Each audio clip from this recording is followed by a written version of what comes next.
केले नारायणी ये दशे चरित्र केले नारायणी रांगता गोधले राखीत आहे हे सोंग सारेले या रूपे अनंते पुढे हे बहुत करणे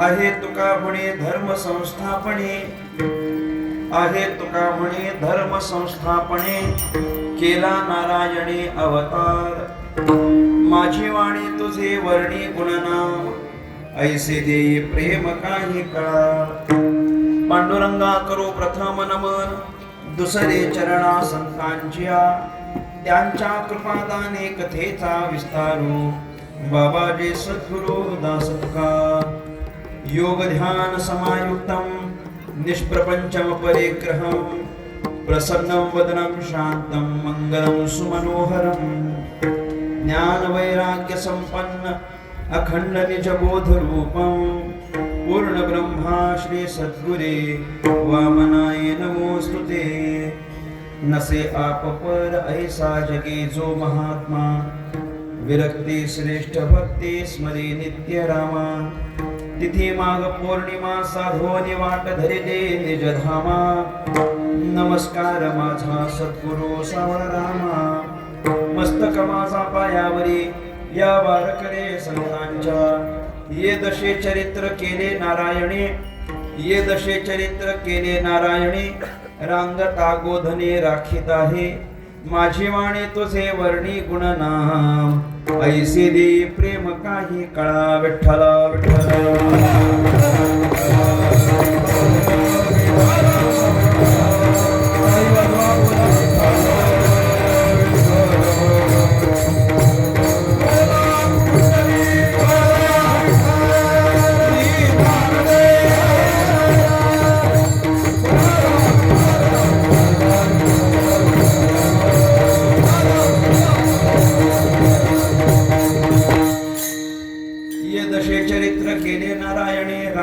गोधने राखीत आहे माझी वाणी तुझे वर्णी गुणनाम ऐसे दे प्रेम काही कळा महाराष्ट्राचा राध्य दैवत राजाधिराज भगवान श्री पंढरीनाथ परमात्मा कैवल्य साम्राज्य चक्रवर्ती विश्वसंत महावैष्णव ज्ञानराज माऊली जगद्गुरु संत श्रेष्ठ श्री तुकाराम महाराज स्वानंद सुख निवासी प्रातः स्मरणीय ब्रह्मलीन सद्गुरु श्री वामन बाबा सद्गुरु श्री सावरा बाबा महाराज आदी करून सर्व साधू संतांच्या चरणी विनम्रपणे नतमस्तक होतो. माझ्या समोर उपस्थित माझ्यापेक्षा ज्ञानाने वयाने अनुभवाने ज्येष्ठ श्रेष्ठ कीर्तनकार प्रवचनकार मातृभगिनी श्रोता गायक वादक आदी करून कलाकार वर्ग तुम्हा सर्वांच्या चरणी साष्टांग प्रणिपात करून परमात्म्याच्या संकीर्तनाला आरंभ करतो. विठ्ठला विठ्ठला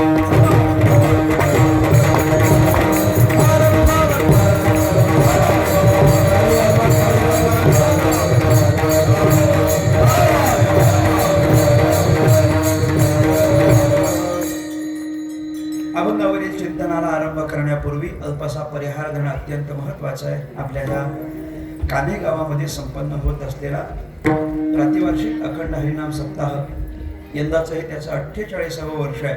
म्हणजे चतुर्थ तपपूर्तीचं वर्ष आहे. आपण 4 तप या सप्ताहाला पूर्ण करतो आहोत.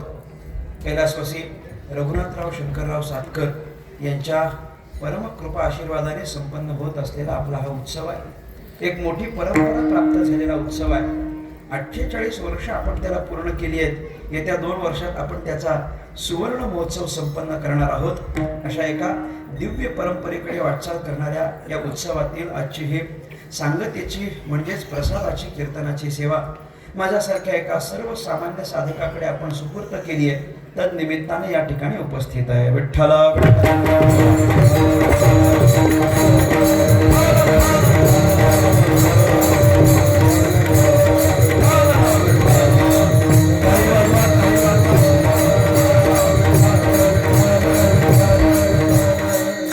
सेवेकरता निवडलेला अभंग संत श्रेष्ठ तुकाराम महाराज यांचा आहे.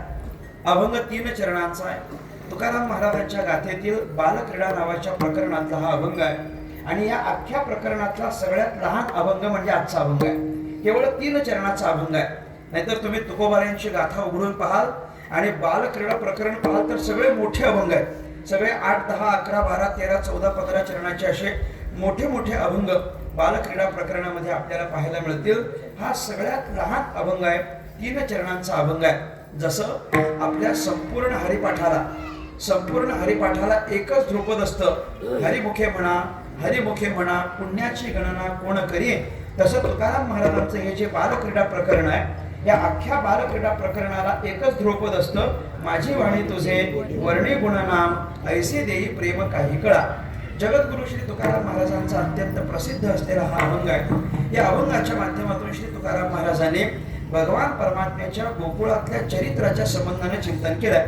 तसं तर सगळंच चिंतन तुकाराम महाराजांना 3 चरणात सांगायचं आहे, परंतु या 3ही चरणापैकी आपल्याला महत्वाचं असलेलं जे गोकुळातलं चरित्र आहे, त्या गोकुळातल्या चरित्राचं प्रामुख्यानं 2 विभागामध्ये विभागणी करून या अभंगातून तुकाराम महाराजांनी त्याचं चिंतन केलं आहे. विठ्ठला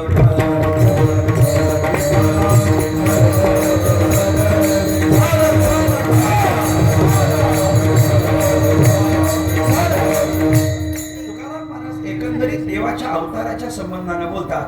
भगवान परमात्मा इथं अवतार धारण करतात. भगवान परमात्मा विष्णू भगवान परमात्मा कृष्ण रूपामध्ये जेव्हा इथं आले, तेव्हा कृष्ण रूपात आल्यानंतर भगवंतानं काय काय आणि कसं कसं केलं हे तुकाराम महाराजांनी या अभंगातून सांगायचं आहे. वास्तविक देवाला अवतार घेतल्यानंतर विशेष काही केलं पाहिजे अशी काही आवश्यकता नाहीये. भगवान परमात्मा सगळ्या गोष्टी लीलया पूर्ण करू शकतो आणि त्यानं ह्या सगळ्या केलेल्या लीलाच आहेत. कृष्ण चरित्रामध्ये जे जे भगवंतानं केलंय त्या सगळ्या लीलाच आहेत, त्या सगळ्या लीला आहेत. आणि हे कळावं म्हणून तुकाराम महाराज आपल्याला स्पष्ट करतात, हे सोंग सारिले या रूपे अनंते. हे फक्त यानं सोंग घेतलंय, नाहीतर याला येत नाही असं काहीच नाहीये. लहानपणाचं घेतलेलं सोंगच आहे, बाल्यावस्थेचं घेतलेलं सोंगच आहे, अजाणतेपणाचं घेतलेलं सोंगच आहे. हे सोंग सारिले या रूपे म्हणजे कोणत्या रूपे? कृष्ण रूपे. या कृष्ण रूपामध्ये भगवंतानं घेतलेलं हे सोंग आहे. इथून पुढे त्याला अनेक कार्य करायचे आहेत. आहे तुका म्हणे धर्म संस्थापने केला नारायणे अवतार, हे सगळं त्याला करायचं आहे. पण सध्या काय आहे? सध्या ये दशे चरित्रे केले नारायणे रांगता गोधेने राखीत आहे. भगवंताचं जे चरित्र आहे, गोकुळातलं जे चरित्र आहे, त्या गोकुळातल्या 2 अवस्थांच्या बद्दल तुकाराम महाराजांनी या अभंगामध्ये व्यक्त झालेले आहेत. विठ्ठला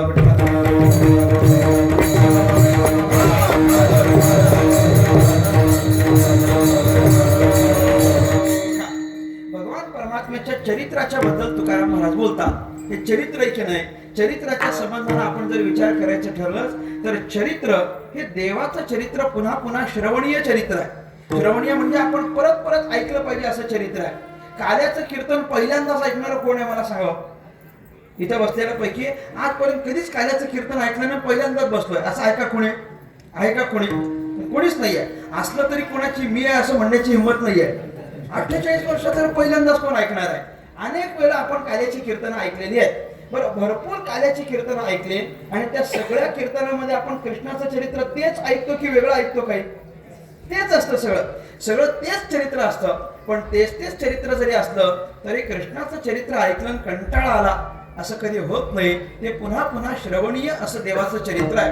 देवाचं चरित्र असं आहे की ते आपण पुन्हा पुन्हा ऐकलं पाहिजे. काय आहे, समाजामध्ये 2 प्रकारची चरित्र असतात. 2 प्रकारची चरित्र. काही चरित्र अशी असतात की ती आपण कायम ऐकली पाहिजेत आणि काही चरित्र अशी असतात की ती आपण कधीच ऐकू नये. ध्यानात घ्या, 2 चरित्र आहेत.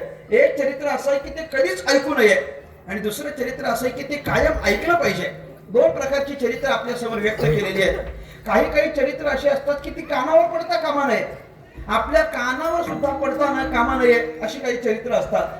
चुकून जर आपण 4 चौघात बसलो आणि असलं काहीतरी भलत्याचं चरित्र सुरू झालं की जे आपल्या कानावरही पडता कामा नये, आपण काय करायचं? तिथून उठायचं, निघून जायचं, ऐकत बसायचं नाही. पण आपली गंमत अशी असते की आपण तेच जास्ती ऐकतो, उलट त्याच्यामध्ये फार रस घेतो म्हणजे मध्ये आडलं तर त्याला आपण सहकार्य करतो, प्रमाण विमान देऊन काहीतरी असं. पुढचं काय झालं? अरे तुला माहिती नाही का? मला माहिती आहे. मग झालं, तो कंटिन्यू करील. पण ते थांबत नाही. दुसऱ्याच ऐकण्यामध्ये इतका रस आहे, आपल्याला इतका रस आहे. नको ती चरित्र माणसांना ऐकू नयेत. काही चरित्र कधीच ऐकू नयेत. महर्षी नारदांनी आपल्या भक्ती सूत्रामध्ये काही चरित्र अशी सांगितली आहेत की जे आपण कधीच ऐकली नाही पाहिजे. कुठली चरित्र आहेत ती? नारद महर्षी आपल्या भक्ती सूत्रामध्ये असं म्हणतात, स्त्री धन नास्तिक चरित्रम न श्रवणीयम. हे 3 चरित्र अशी असतात की ते आपण कधीच ऐकायचे नाहीत. न ऐकणाऱ्या चरित्रांची यादी आहे बरी, जे कधीच नाही ऐकलं पाहिजे. कोणाचं चरित्र ऐकायचं नसतं. नारद महर्षी म्हणतात स्त्रीचं चरित्र ऐकू नये, धनिकांचं चरित्र ऐकू नये आणि नास्तिकांचं चरित्र ऐकू नये. या 3 लोकांचं आपण कधीच चरित्र ऐकायचं नाही. कोणाचं मत आहे? महर्षी नारदांचं मत आहे. नारद मुनी म्हणतात हे तिघांचं चरित्र ऐकायचं नाही, स्त्रियांचं चरित्र ऐकायचं नाही, धनिकांचं चरित्र ऐकायचं नाही, नास्तिकांचं चरित्र ऐकायचं नाही. त्यांना विचारलं काय, पण काय कारण काय, याचं कारण काय? अर्थातच हा विषय कुठे आलाय? भक्ती सूत्रात आलाय. तिथं भक्तीचाच सगळा विषय आहे. नारद महर्षी म्हणतात की ह्या तिघांचं चरित्र ऐकल्यानंतर आपली भक्ती बंद पडण्याची शक्यता आहे, म्हणून या तिघांचं चरित्र ऐकायचं नाही. कोणाचं? पहिली गोष्ट, आपण स्त्रियांचं चरित्र ऐकायचं नाही. नारदांना म्हटलं मग कुठल्या स्त्रीचं चरित्र ऐकायचं नाही का? नारद महर्षी म्हणतात तसं नाही. ज्या स्त्रिया भक्त आहेत त्यांचं चरित्र ऐकलं पाहिजे, ज्या स्त्रिया संत आहेत त्यांचं चरित्र ऐकलं पाहिजे, ज्या स्त्रिया पतिव्रता आहेत त्यांचं चरित्र ऐकलं पाहिजे, ज्या स्त्रिया सदाचारिणी आहेत त्यांचं चरित्र ऐकलं पाहिजे. अहो मग कोणाचं ऐकायचं नाही? ज्या स्त्रिया व्यभिचारिणी आहेत त्यांचं चरित्र ऐकू नये, व्यभिचारी स्त्रीचं चरित्र ऐकू नये, आपला मार्ग सोडून आड मार्गाला गेलेल्या स्त्रीचं चरित्र ऐकू नये, असं नारदांनी स्पष्ट केलंय. का ऐकू नये? कारण तिघांचं पण एकच आहे, आपली भक्ती बंद पडण्याची शक्यता आहे, आपलं भजन बंद पडण्याची शक्यता आहे. ज्यांच्यामुळे आपलं भजन बंद पडण्याची शक्यता आहे असं व्यभिचारी स्त्रीचं चरित्र आपण ऐकू नये. विठ्ठला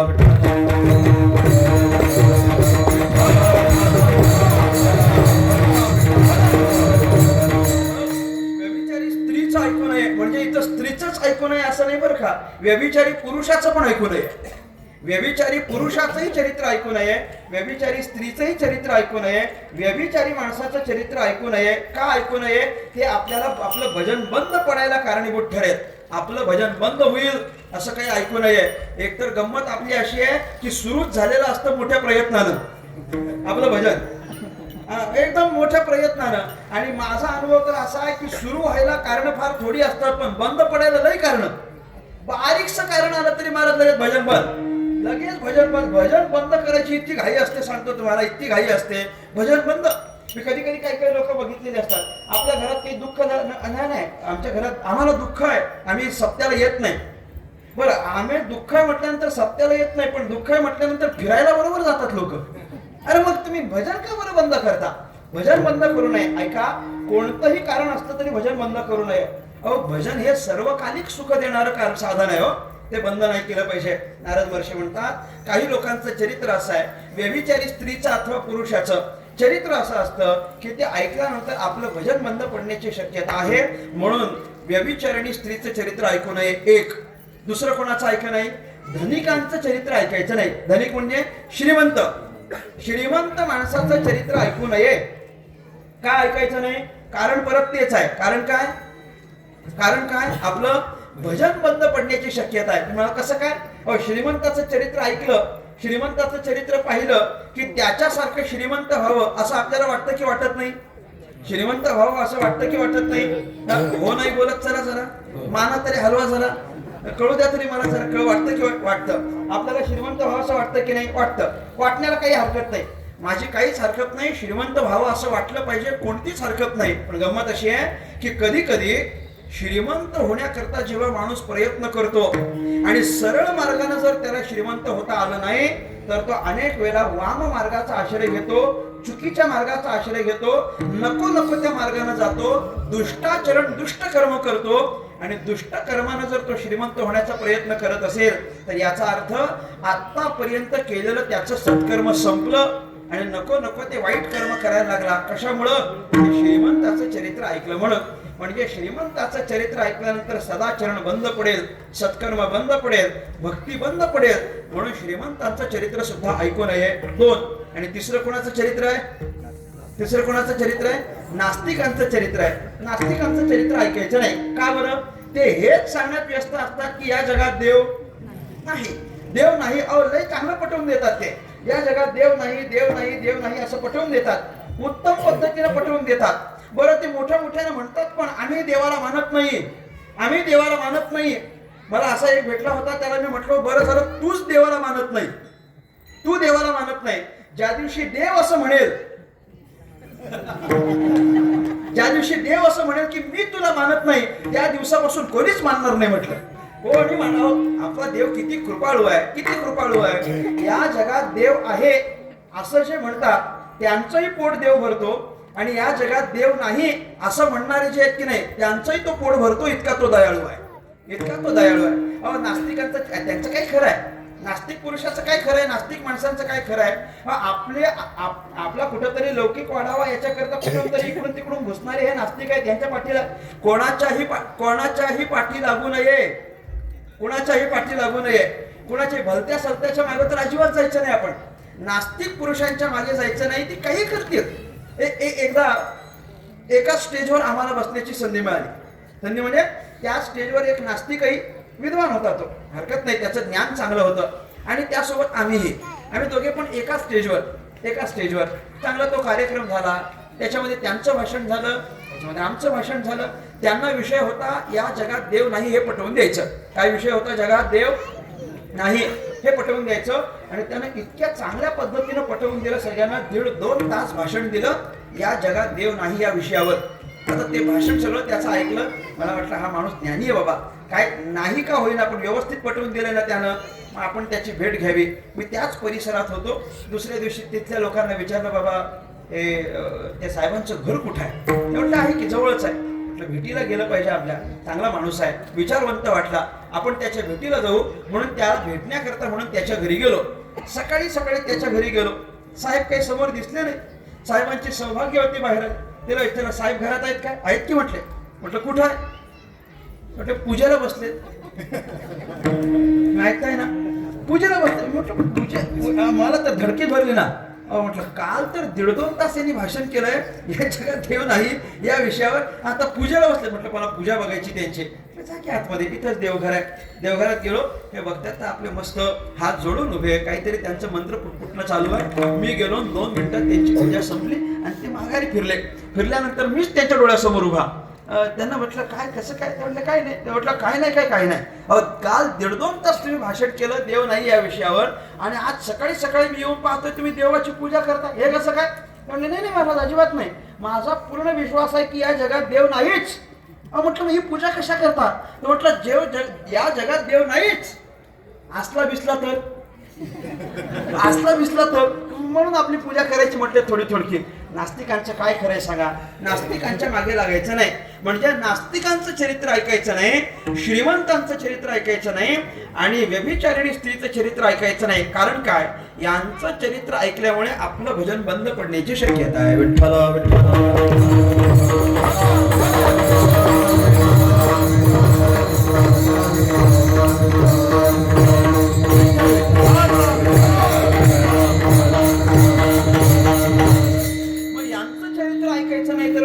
ऐकायचं कोणाचं चरित्र ऐकायचं? सगुण चरित्रे परम पवित्रे साधन वर्णावे, सगुण चरित्र परम पवित्र साधन वर्णावे, सगुण चरित्रे परम पवित्रे साधन वर्णावे.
पवित्रे सादर वर्णावी. आपल्याला काय परंपरा सांगितले, कुठलं चरित्र वर्णन केलं पाहिजे? सगुण चरित्रे परम पवित्रे सादर वर्णावी. जे चरित्र सगुण आहे, जे चरित्र परम आहे आणि जे चरित्र पवित्र आहे, असं पवित्र चरित्र आपण कायम वर्णन केलं पाहिजे. विठ्ठला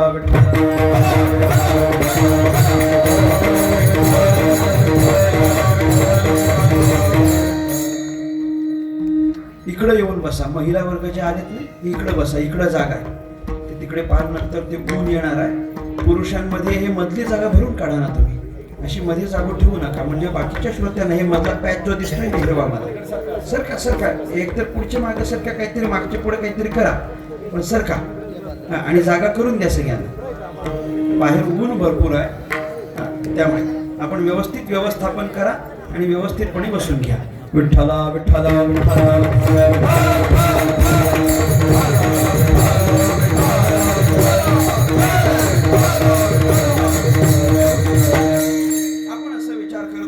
चरित्र काही अशी असतात की जी ऐकायची नाही आणि काही चरित्र अशी असतात की जी ऐकली पाहिजेत. ऐकली पाहिजेत अशी चरित्र कुठली आहेत? सगुण चरित्रे परम पवित्रे सादर वर्णावी.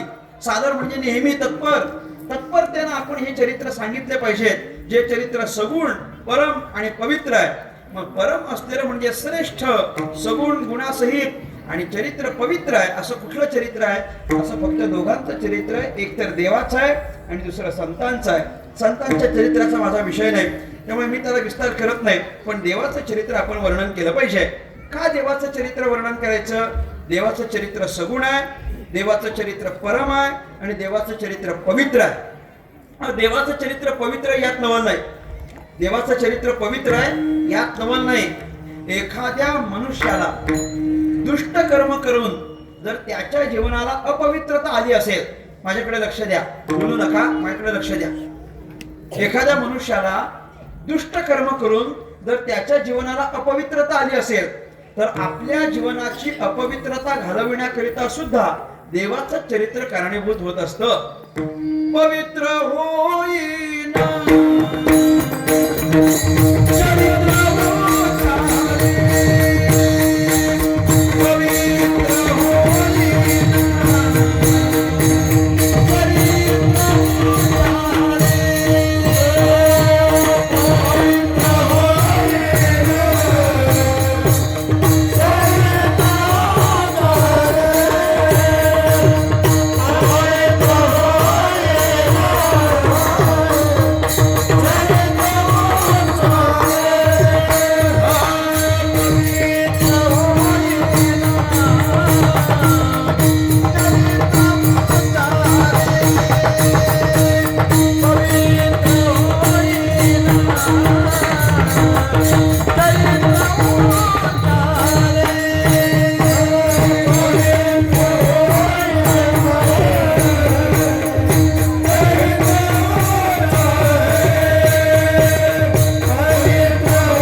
फार धन्यवाद मानायचे. कीर्तनाला जे जे रंगभरणीला लागतं की नाही ते असलं पाहिजे. ते असलं पाहिजे. इतकं सुंदर आहे. त्यामुळे चाली म्हणजे मी अजून 2-4 चाली सहज म्हणेन, पण म्हणत नाही कारण मला 12-12 थांबायचं पण आहे. नाहीतर ते माझं फार असं ते मला असं होईल आता माझी मजा झाली असं व्हायचं. इतकं सुंदर आहे. काय नाही, काय आहे, मला भरपूर येतं म्हणून मी भरपूर वाजवीन. ह्याला कौशल्य लागत नाही. पण मला भरपूर येतं तरी कीर्तनाला पाहिजे तितकंच वाजवीन, याला कौशल्य लागतं. ह्याला फार मोठं, ह्याला कला म्हणतात, ह्याला कौशल्य म्हणतात. हा होय. आणि हे खरं आहे. फार काय कीर्तनाचं संगीत जे आहे ते रंगभरणीचं संगीत आहे आणि त्याच्यामध्ये फक्त उभारी चालली पाहिजे. उभारी टाळ वाजवणारा तोडीच्या वेळेला तोड मिळाली पाहिजे. ते कशाला पाहिजे म्हणजे मला कळतच नाही. पाहुण्याचं जमा मग ते कशाला घ्यायचं ते, म्हणजे त्याचा आदर आहे बरं का, असं काही नाही, त्याचा आदरच आहे. पण इथं नकोय ते. व्यवस्थित समेच्या वेळेला सम तोडीच्या वेळेला तोड घेतली की टाळ करायलाही बरं पडतं ना वाजवायला. उगाच ते अनागत वगैरे घेतलं की कोणाला कळणार आहे मला सांगा. मग ते टाळ पण चुकतो, रंग पण चुकतो, सगळंच निघून जातं. अतिशय सुंदर. पवित्र होईल चरित्र उच्चारे रूपाच्या आधारे गोजिरिया. देवाचं चरित्र ऐकल्यानंतर पवित्र होता येतं. कोणाला पवित्र होता येतं? जे आपलं चरित्र अपवित्र करून बसलेले आहेत, दुष्टाचरण दुष्टकर्म करून ज्यांचं जीवन अपवित्र झालंय ना, त्या सगळ्यांना आपलं चरित्र पवित्र करता येतं. आपलं जीवन पवित्र करता येतं. जीवनाला पवित्रता मिळवता येते देवाचं चरित्र ऐकल्यानंतर. मी तुम्हाला उदाहरण देईन. श्रीमद भागवत आपण पहा आणि भागवताचं महात्म्य पहा. अगदी सुरुवातीला श्रीमद भागवताच्या महात्म्य प्रसंगामध्ये आत्मदेव ब्राह्मणाची एक कथा आहे. सगळ्यांच्या परिचयाची माहितीतली आहे. त्या आत्मदेवाचे 2 मुलं आहेत. मला विस्तारित सांगायचं नाही. त्या आत्मदेवाची 2 मुलं आहेत. एक मुलगा म्हणजे साधूच्या प्रसादानं आणि गायीच्या गर्भातून जन्माला आलेला तो गोकर्ण, एक गोकर्ण. आणि दुसरा कोण? त्याच्याच बायकोनं त्याच्या बहिणीचा स्वतःचा म्हणून घेऊन आलेली तो धुंदुकारी. बरोबर, एक धुंदुकारी आणि दुसरा गोकर्ण. तुम्ही बोलू नका बरं, मला बोललेलं अजिबात चालत नाही बरं कीर्तन. मी फार शिस्तीचा माणूस आहे. असं पाहिजे, काही नाही, बिंदास हसा, असं काही नाही. पण काय आहे, थोडस शांत राहिलं पाहिजे आपण. चला, काय बोलत होतो मी? गोकर्ण आणि धुंदुकारी. गोकर्ण आणि धुंदुकारी दोन्ही त्याचीच मुलं. गोकर्ण हा अत्यंत सदाचारी, अत्यंत सद्गुणी. पण धुंदुकारी मात्र अत्यंत वाईट कर्म करणारा निघाला, अत्यंत दुष्ट कर्म करणारा. एकही दुष्कर्म असं नव्हतं की त्यानं केलं नाही. एकही वाईट काम असं नाही की त्यानं केलं नाही.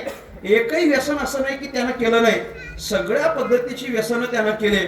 आपल्या आई बापाची सगळी संपत्ती त्यानं लुटवून टाकली, सगळी संपवली, नाश केला.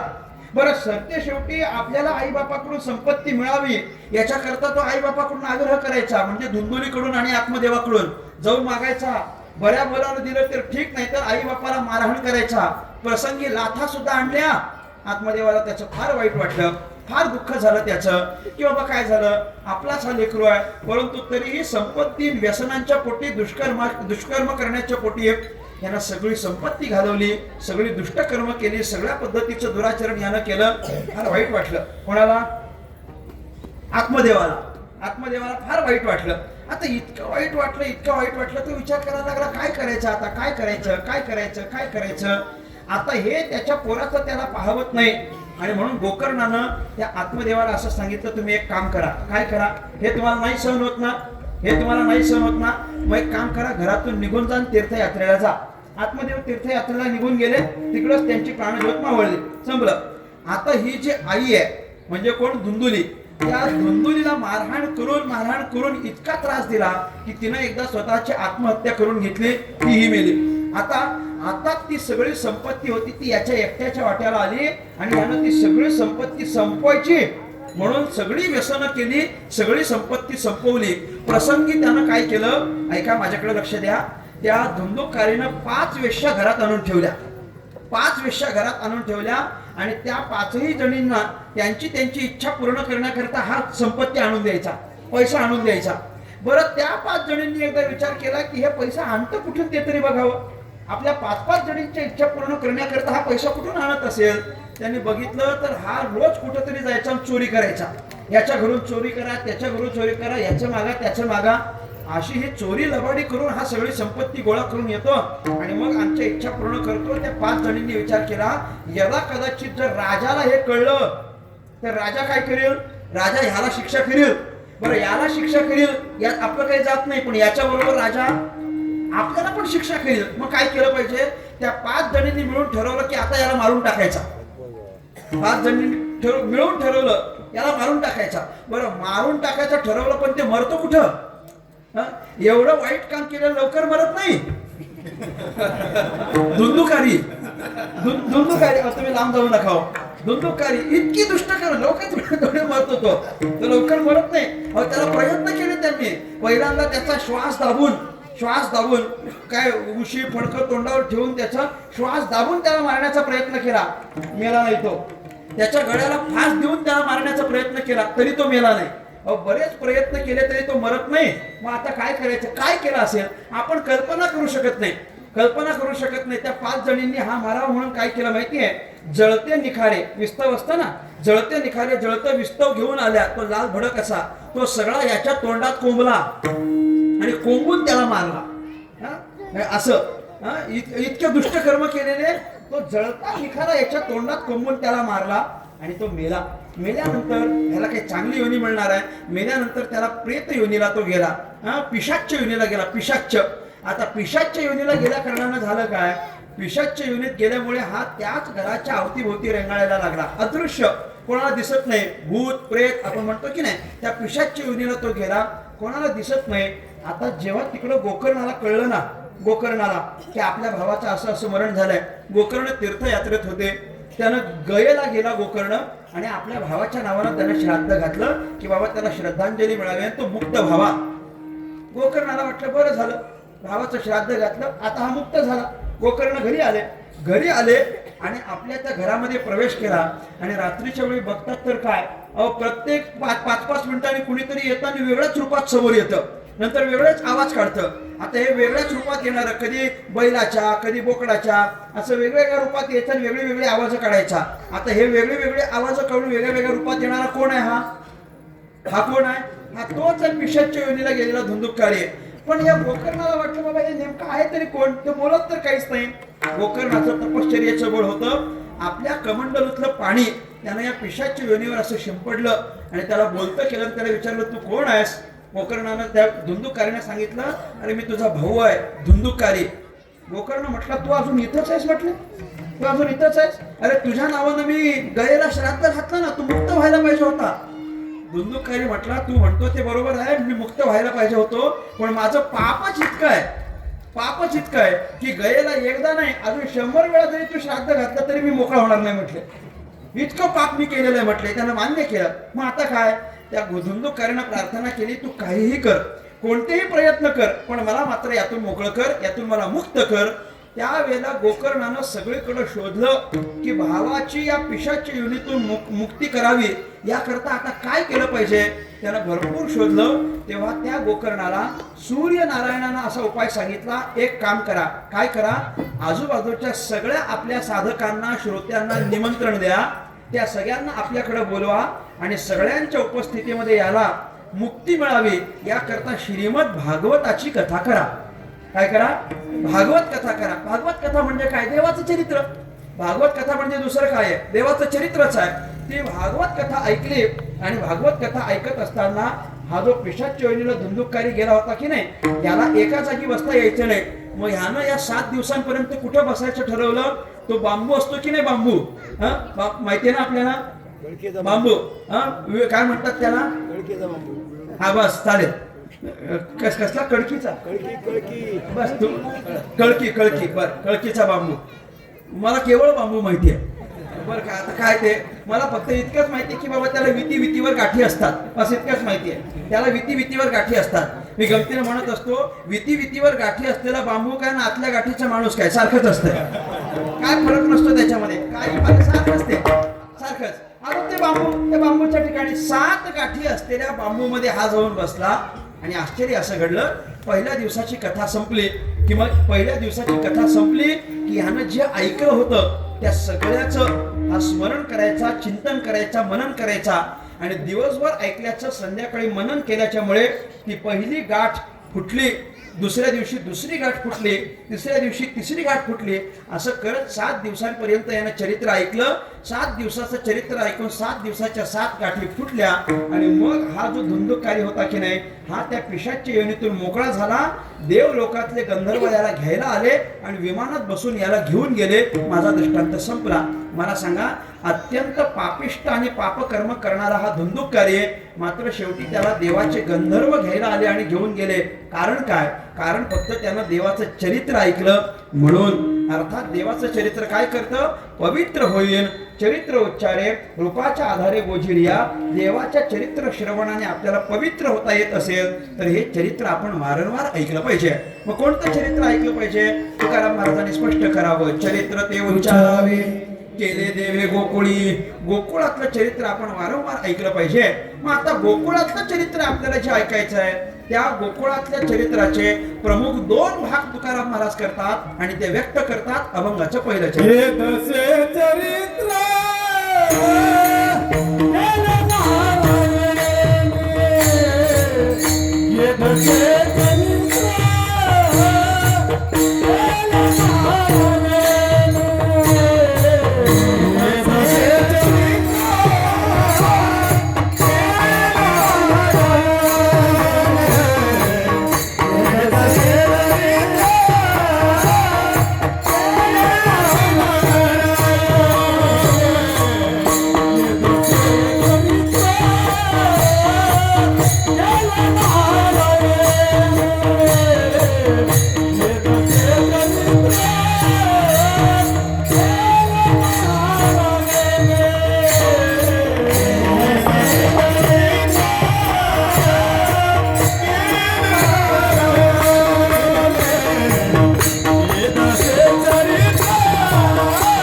केले नारायणे रांगता बोधने राखित आहे. 2 अवस्था तुकाराम महाराजांनी सांगितल्या. ये दशे चरित्र केले नारायणे. नारायणे ये दशे चरित्र केले. या 2 दशांमध्ये नारायणानं चरित्र केलं. कोणतं कोणतं? रांगता 1 आणि गोधने राखित आहे 2. रांगत असतानाचं एक चरित्र आहे, गोधन राखत असतानाचं हे चरित्र आहे. आणि हे चरित्र बाल्यावस्थेत असल्या कारणानं अतिशय विलोभनीय असं चरित्र आहे. देवानं गोकुळातलं चरित्र बाकीचं पुढचं आहेच. मग पुढं हे सोंग सारिले या रूपे अनंते, पुढेही बहुत करणे आहे तुका म्हणे धर्मसंस्थापने. हे सगळं केलं देवानं धर्मसंस्थापना केली. देवानं मथुरेत कार्य केलं. देवानं द्वारकेत चरित्र केलं. पण द्वारकेचं चरित्र सांगा किंवा मथुरेचं चरित्र सांगा असा कधी आग्रह नाही. चरित्र ते उच्चारावे. केले देवे गोकुळीच, केले देवे मथुरेत कधीच नाही, केले देवे द्वारकेत कधीच नाही. केले देवे कायम गोकुळीच आहे. गोकुळीचंच चरित्र आपण सांगा असं सांगितलं. का बरं सांगितलं? कारण गोकुळातलं चरित्र हे बाल्यावस्थेत केलेलं चरित्र आहे. आणि तुम्हाला सांगतो, बाल्यावस्थेत केलेली कोणतीही क्रिया आनंद देणारी असते. हे पहा, लहानपणी केलेली क्रिया आनंददायी असते की नाही मला सांगा. माझ्याकडे लक्ष द्या. लहानपणी केलेली क्रिया आनंददायी असते. क्रिया सारखीच आहे. क्रिया सारखीच आहे. लहानानं पण केली आणि मोठ्यानं पण केली. आपल्याला मोठ्याची पटते की लहानाची पटते?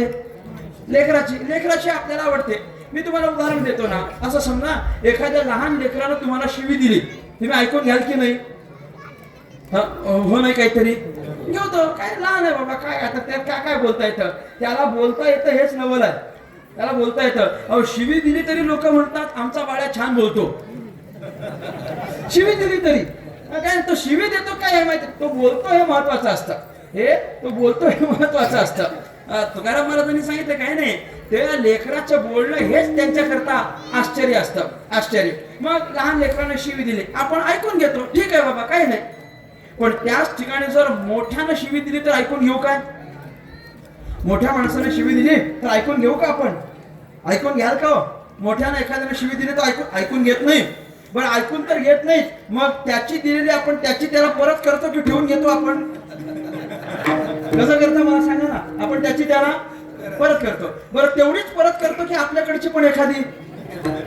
कसं करतो? देतो ना आपण व्याजा सकट परत करतो, काहीच ठेवत नाही. क्रिया सारखीच आहे. पण लहान लेकरांना केली आपल्याला पटली, मोठ्याची आपल्याला पटत नाही.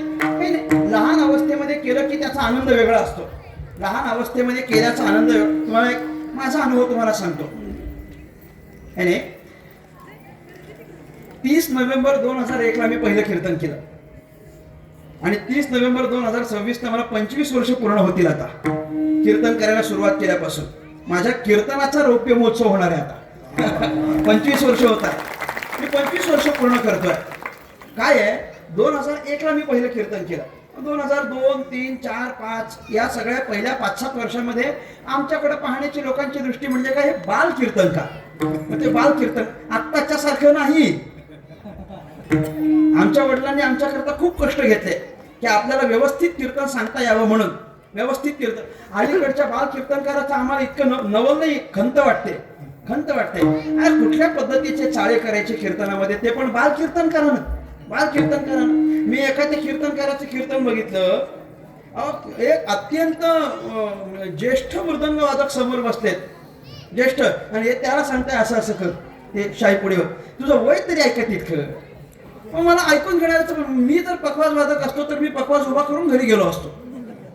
कशा करता केलं पाहिजे? कशा करता? अरे काय ते लहान लेकरांना कीर्तन करू नये या मताचा मी अजिबात नाही. त्यानं पण कीर्तन केलं पाहिजे. पण कीर्तनात काय, तुम्ही भजन सांगा ना, तुम्ही भक्ती सांगा ना, नाहीतर एखादं संतांचं चरित्र सांगा. अरे लेकरांना माऊलींचं चरित्र जरी सांगितलं ना अर्धा तास तरी लोक प्रसन्न होतील. आपल्याला पण अशा सवयी लागल्यात. आता मी आपल्याकडे येतो. आपल्याला पण अशा सवय लागल्यात. आपल्याला 1.5-2 तास हसायचं असताना म्हणून आपण काही करायला तयार होतो. अशा अजिबात नाही केलं पाहिजे. हे असले प्रकार आपण बंद केले पाहिजेत. आपल्याला फक्त हसायचं असतं, खिदळायचं असतं, म्हणून दिवसभर तेच चालू असतं आणि परत कीर्तनात पण तेच कशाला केलं पाहिजे? त्या लहान कीर्तनकारांची क्यू येते मला. कशा करता करायचं हे? आपल्या त्यांच्या आई वडिलांनी तर उगा व्यवसाय म्हणून केलं. ते व्यवसाय म्हणून केलं. कितीही रुपये सांगायचे ते लहान, असं नाही केलं पाहिजे. सगळ्यात अगोदर त्यांना प्रशिक्षण दिलं पाहिजे व्यवस्थित. कीर्तनाचं पण दिलं पाहिजे, शैक्षणिक पण दिलं पाहिजे. माझ्या बाबांनी मला कीर्तनकार बनवलं, पण कीर्तनकार बनवता बनवता त्यांनी मला इंजिनियर बनवलंय. मला त्या बाबतीत सक्षम केलंय त्यांनी. का बरं? अरे कदाचित कीर्तनाचं काय सांगता येतं? कीर्तनाचं काय सांगता येतं? लोकांनी जर ठरवलं उद्यापासून नाही ठेवायची, मग काय नाही, मग तू इंजिनियर आहे ना, जॉब करायचा आपला. मी अत्यंत अभिमानानं सांगतो, ज्या कोविडच्या काळामध्ये लोकांच्या नोकऱ्या गेल्या ना, त्या कोविडच्या काळात मी नवीन नोकरी मिळवली होती. ती पण 15 लाख रुपये वर्षाची. सामान्य नाही, म्हणजे अशी यत्किंचित कुठली तरी नोकरी मिळाली असं नाही आहे. मी सिनियर सॉफ्टवेअर इंजिनियर होतो तिथं. 2.5 वर्ष मी काम केलं त्या कंपनीमध्ये. काही नाही, आधी आपण स्वतःला शैक्षणिक दृष्ट्या सक्षम केलं पाहिजे आणि नंतर अध्यात्माचं सुद्धा व्यवस्थित प्रशिक्षण घेतलं पाहिजे. उगाच काहीतरी फालतूचे प्रकार आपण इथं नाही केले पाहिजेत आणि कीर्तनाच्या गादीवर तर अजिबात नाही केले पाहिजे. मी या बाबतीमध्ये जरा स्पष्ट बोलायला लागलोय आणि ते अतिशय महत्वाचं आहे, केलं पाहिजे. हे लहान लेकरं, मी माझं सांगत होतो, आम्ही लहानपणी आम्हाला ते कीर्तनाला लोक बोलवायचे बाल कीर्तनकार म्हणून, आणि ते कीर्तनाला गेलो ना की आमच्याकडे ठीक आहे, आमच्याकडे काय आहे, आमच्याकडे महाराजच म्हणतात. इकडं अजून थोडंसं वर गेल्यानंतर कीर्तन करायला बाबा म्हणण्याची पद्धत आहे, बरोबर की नाही. आता ते लहानपणी पण मला बाबा म्हणायचे, मला फार कसं व्हायचं. आता मी कसला बाबा म्हटलं, अरे मी इतका लहान आहे. पण ते म्हणायचं बाबा आले बाबा इथपर्यंत ठीक होतो, बाबा आले इथपर्यंत ठीक होतं. ते एवढं माझं लहानपण बघितलं की लोक म्हणायचे चला बाबांना उचलून घ्या. आता बाबाला उचलून घ्यायचं म्हणजे आम्हाला उचलून घ्यायचं. मला सांगा, लहानपणी हा बाबा आला की या बाबाला लोक उचलून घ्यायचे. आता कोणी म्हणेल का बाबाला उचलून घ्या म्हणून? कोणी म्हणत नाही.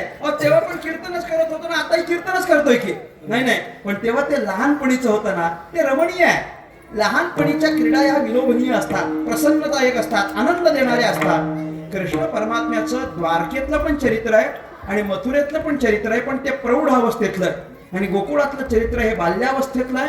बाल्यावस्थेचे चरित्र आपल्याला आनंद देणारं ठरतं. म्हणून बाल्यावस्थेतलं 2 अवस्थांमधलं चरित्र रांगता आणि गोधने राखीत आहे. या दोनही अवस्थांचं चरित्र थोडं पाहायचं आणि आपल्याला थांबायचं. सगळ्यांनी भगवान परमात्म्याचं टाळी वाजवून भजन करा.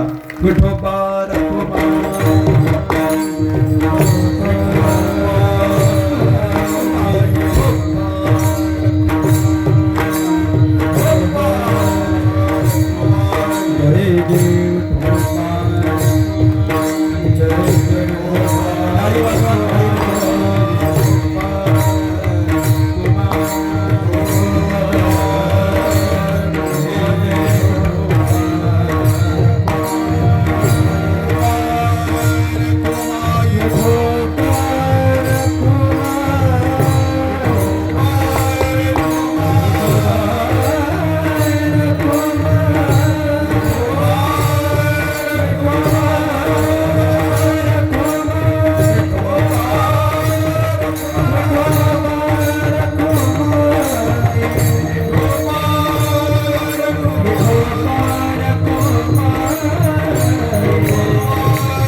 काही कळा. भगवंताचं रांगत असतानाचं चरित्र आहे आणि भगवंताचं गोधन राखीत असतानाचं चरित्र आहे. राखतानाचं देवाचं चरित्र कसं आहे? भगवान परमात्मा मथुरेमध्ये अवताराला आले वसुदेव देवकीच्या पोटी. वसुदेव देवकीच्या पोटी भगवंत अवताराला आले.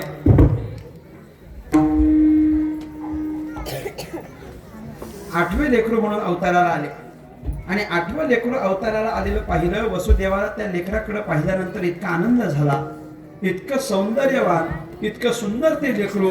आतापर्यंत असलं सौंदर्य वसुदेवाला कधीच पाहिलं नव्हतं. आपल्या लेकराचं ते सौंदर्य वसुदेवानं पाहिलं आणि त्याला घट्ट मिठी मारली. त्यावेळेला त्या देवकीनं सांगावं, सोडा सोडा मिठी, लपवा लपवा जगजेठी, झणी कंसासी कळेल, माझ्या बाळासी मारील. अहो या बाळाला कुठेतरी लपवा. का लपवा? कंसाला जर कळलं तर तो येईल आणि आतापर्यंत जशी आपली 6 लेकरं मारलीत तसं हे 8वं लेकरू सुद्धा तो मारून टाकेल. म्हणून तुम्ही काहीतरी करा. काय करा काय करा काय करा? आता ह्याला लपवायचं कुठं? कृष्णानं सांगितलं काही चिंता करू नका, मी आहे ना, मी आहे ना. तुम्ही फक्त एक काम करा. आता काय करा? नंदाच्या घराला, नंदाच्या घराला गोकुळाला, मदने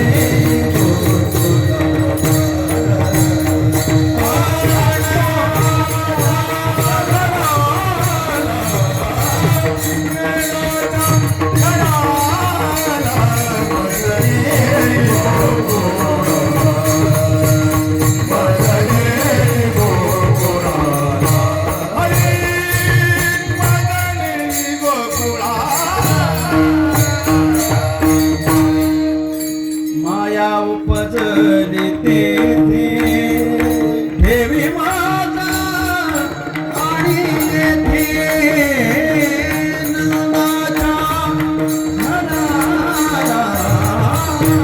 नंदाच्या घराला, मदने गोकुळाला, मदने गोकुळाला.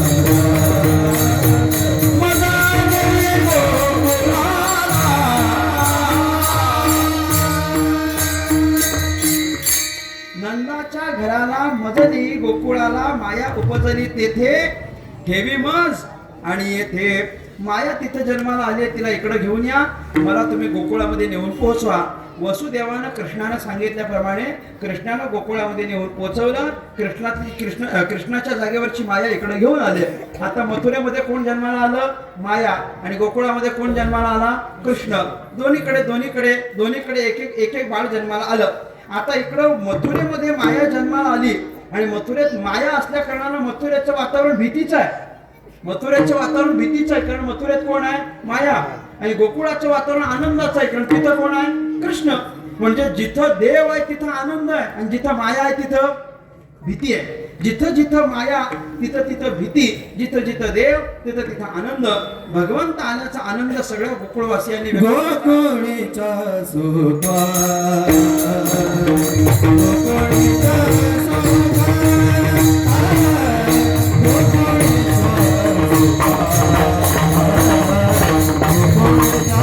सुखा, गोकुळीचा सुखा.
गोकुळीचा सुखा अंत पार नाही लेखा. अख्ख्या गोकुळाला आनंद झालाय हो, सामान्य नाहीये. आपल्याकडची कशी पद्धत आहे, ज्या घरी लेकरू जन्माला येतं त्याच घराला आनंद असतो. लेकरू जन्माला आलं म्हणून अख्ख्या गावानं आनंद केला असं झालं का कधी? असं नाही होत. ज्या घरी जन्माला येतं त्याच घराला आनंद असतो, त्याच घराला आनंद असतो. ज्या घरी लेकराला जन्माला आलं ते घर म्हणजे आनंदी आनंद. लेकरू जन्माला आलं म्हणून सगळा उत्सव करतात, बारसं जोरात करतात की नाही? जोरात जोरात. आता तुमच्याकडे जोरातची काय पद्धत आहे मला माहिती नाही, पण लय जोरात करतात. म्हणजे इतकं जोरात करतात की ते कधी कधी विसरून जातात की आपण महाराजाला आमंत्रण देतोय आणि ते आम्हाला पण म्हणतात महाराज बारशाला या, सगळी सोय आहे. म्हटलं कसली सोय, कसली? अरे महाराज तुम्ही थोडस लक्षात तरी घ्या बाबा, आम्हाला आमंत्रण करता काय कशाला करायचं मला सांगा. बारशाला डीजे वाजतो, डीजे लेकराच्या बारशाला डीजे. मला गंमत याची वाटते, ज्याच्या बारशालाच डीजे वाजलाय तो पुढे काय हरिपाठात नाचणार आहे का? शक्यता तरी आहे काय? अजिबात नाही. अहो लेकरू जन्माला आलं ना तर नवीन लेकराचं स्वागत भजनानं करायचं, नवीन लेकराचं स्वागत हरिपाठानं करायचं, प्रवचनानं करायचं, सत्संगतीनं करायचं, सत्कर्मानं करायचं, दान पुण्यानं करायचं, काहीतरी चांगल्या आचरणानं त्याचं स्वागत करायचं, जेणेकरून आपसूक त्याच्या अंतःकरणावर चांगले संस्कार होतात. हे डीजे बीजे सोयी बी करत राहायचं नाही कोणाच्या करता अजिबात. लोकांना काही घेणं देणं नसतं तुमच्या सोयी बीचं, हे तुम्ही ध्यानात घ्या. आपण हे असले प्रकार बंद केले पाहिजेत. ऐका, ते मग काय करायचं असतं आपण?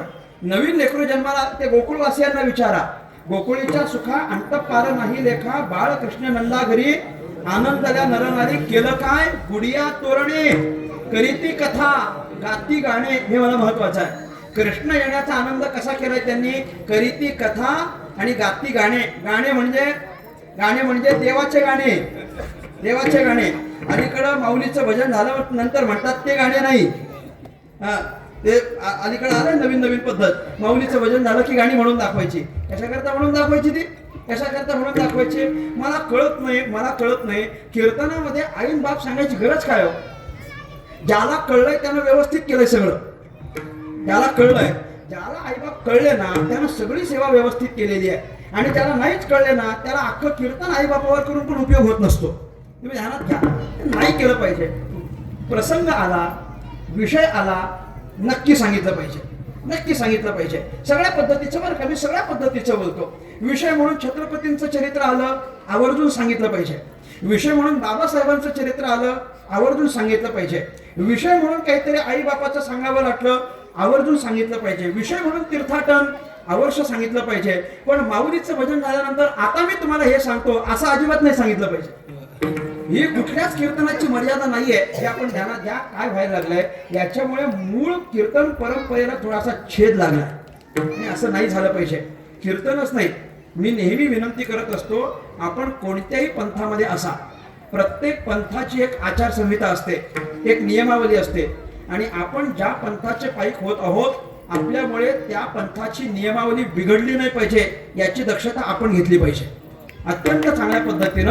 आणि कीर्तनाची तर 1000% घेतली पाहिजे. कीर्तन तर अतिशय व्यवस्थितपणे केलं पाहिजे. कारण संपूर्ण महाराष्ट्रातली अत्यंत ऐश्वर्यवंत साधनेची परंपरा म्हणजे कीर्तन परंपरा. सगळ्यात श्रीमंत आहे, सगळ्यात मोठी आहे, सगळ्यात ज्येष्ठ आहे. ज्ञानोबरायांच्या पासून चालत आलेली ही कीर्तनाची परंपरा आहे. आणि आपण ती काही म्हणून कशी काय हो? धाडस तरी कसं होतं मला सांगावं. धाडस आमच्या बाबतीत आम्ही तुम्हाला सांगतो, एखादं नवीन चिंतन जर आम्ही बसवलं ना, महाराज नवीन कीर्तन बसवलं, नवीन कीर्तनाचं असं व्यवस्थित आम्ही लिहून काढलं, घरी टिपण वगैरे काढलं, आणि जर आम्ही नवीन प्रमाण त्याच्यामध्ये काही शोधून काढली, तुकोबाऱ्यांचं, नाथ महाराजांचं असं नवीन काहीतरी शोधून काढलं, आणि ते आम्हाला आता कीर्तनात म्हणायचं आहे. पण कीर्तनात म्हणताना जर त्या नवीन आम्ही तयार केलेल्या प्रमाणातलं आम्हाला एखादा शब्द जरी नाही आठवला ना, तरी आम्ही ते म्हणत नाही म्हणत. का बरं? हे शब्द चुकलाय, आणि चुकून हे जर प्रमाण आपल्याकडून चुकलं आणि ते कोणाला जर कळलं तर मग मात्र काय होईल? आपण ते तसं नाही, मग चुकीचं आम्ही म्हणतच नाही. पण लोक महायोग पीठे तटे भीमरथ्यम इतक्या धाडसानं म्हणतात. नाही कळलं आपल्याला? क्लिप बघून घ्या. इतक्या 1000 चुका त्याच्यामध्ये, 1000 चुका. समचरण सर्व काय कुठल्या म्हणलं ना काय होऊन जातं कळत नाही.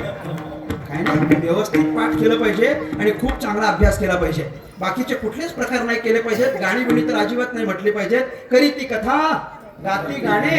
गाणे म्हणजे भगवान परमात्म्याच्या रामकृष्ण गीती गात, नाही नाही, रामकृष्ण गीती गात, टाळ चिपुळ्या वाजत, छंद आपुल्या नाचत निज घेऊन फिरत का.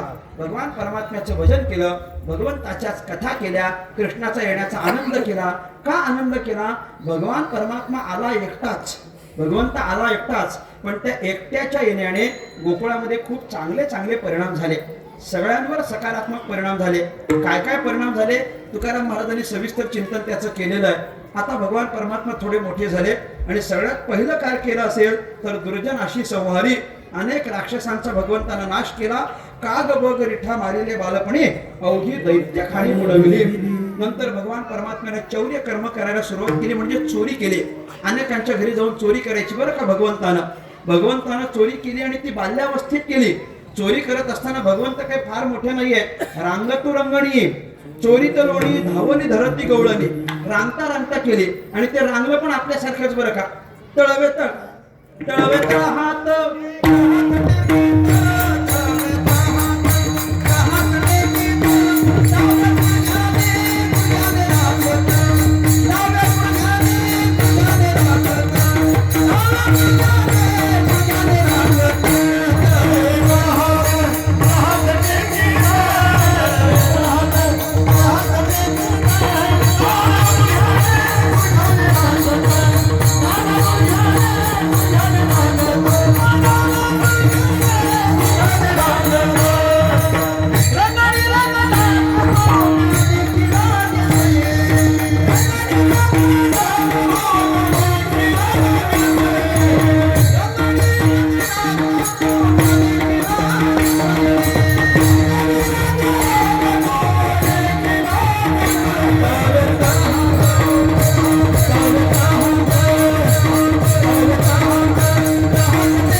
डाव्या गुडघ्याने असंच रांगला.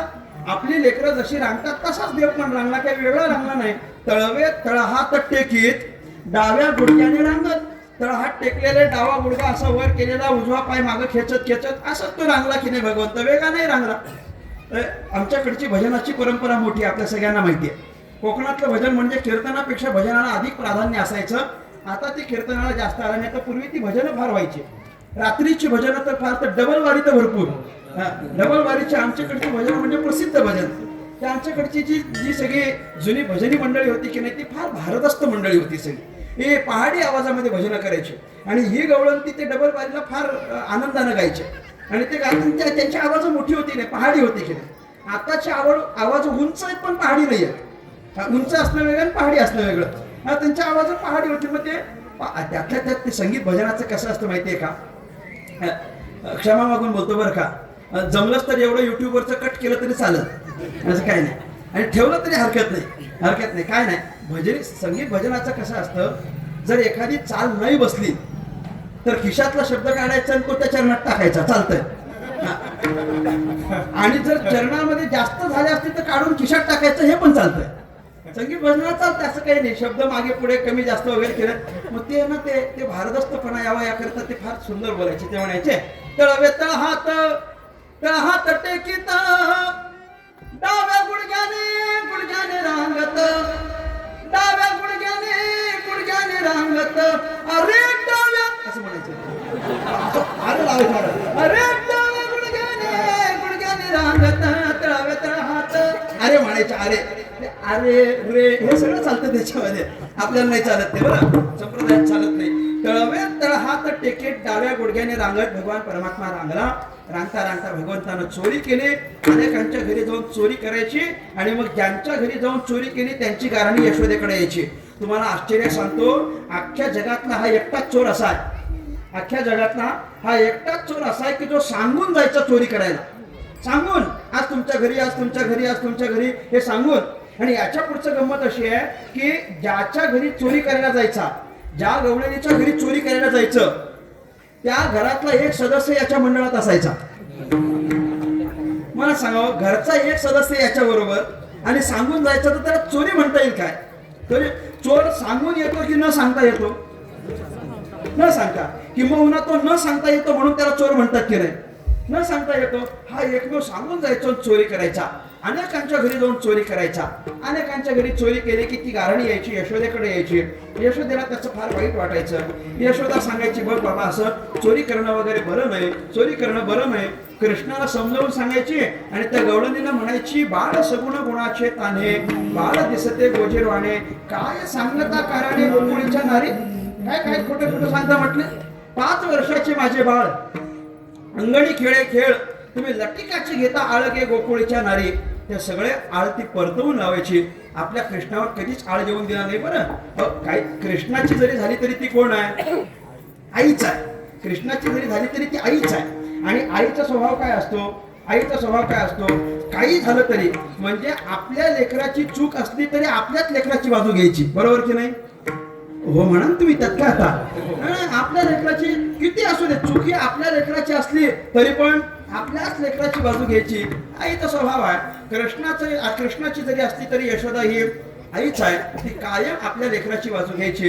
क्षणभर जरी तिला कृष्ण परमात्मा दिसला नाही तर मग ती म्हणायची की नाही, माझा कृष्ण देखील का, माझा कृष्ण देखील का, कुणीतरी सांगा गे सांगा, कुणीतरी सांगा गे सांगा, कुणीतरी सांगा गे सांगा.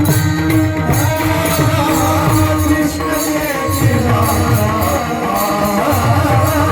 कृष्ण देखीला का, कुणीतरी सांगा गे सांगा, कुणीतरी सांगा गे सांगा.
सांगा गे सांगा, माझा कृष्ण देखीला का. दोन पद्धती आहेत. कुणीतरी सांगा गे सांगा, असं आहे काय? कुणीतरी सांगा गे सांगा, असं आहे काय? कुणीतरी सांगा गे सांगा, कुणीतरी सांगा माझा कृष्ण देखीला का, कुणी पाहिला का. क्षणभर जरी कृष्ण दिसला नाही तरी ती अस्वस्थ व्हायची. आणि मग आपल्या लेकराची गाराणी आली की तिला वाईट वाटायचं. तिनं काय केलं, तिनं अनेक पद्धतीनं समजावून सांगण्याचा प्रयत्न केला या कृष्णाला. काय समजावून सांगण्याचा प्रयत्न केला? चोरी करणं वाईट आहे, चोरी करायची नसते. दुसऱ्याची गाराणी आपल्या घरी येणं बरं नाही. दुसऱ्याच्या खोड्या आपल्या घरी येणं बरं नाही. दुसऱ्याच्या घरी जाऊन चोरी करणं बरं नाही, हे अनेक पद्धतीनं त्याला सांगण्याचा प्रयत्न केला.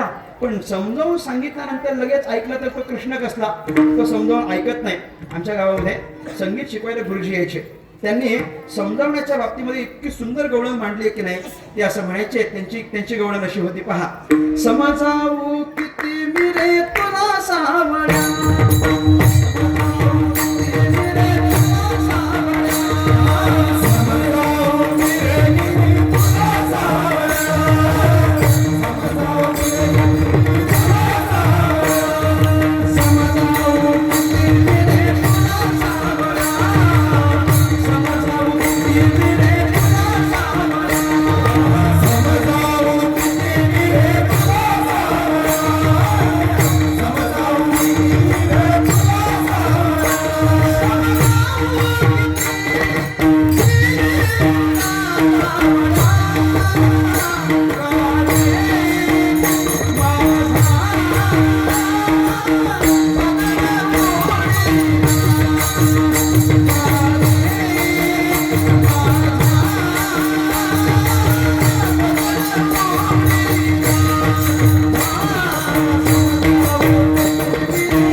किती समजावून सांगायचं. समजावून ऐकल्यानंतर ह्याला काही लगेच कळणार आहे, हा ऐकणार आहे कोणाचं त्यानं ऐकलं नाही.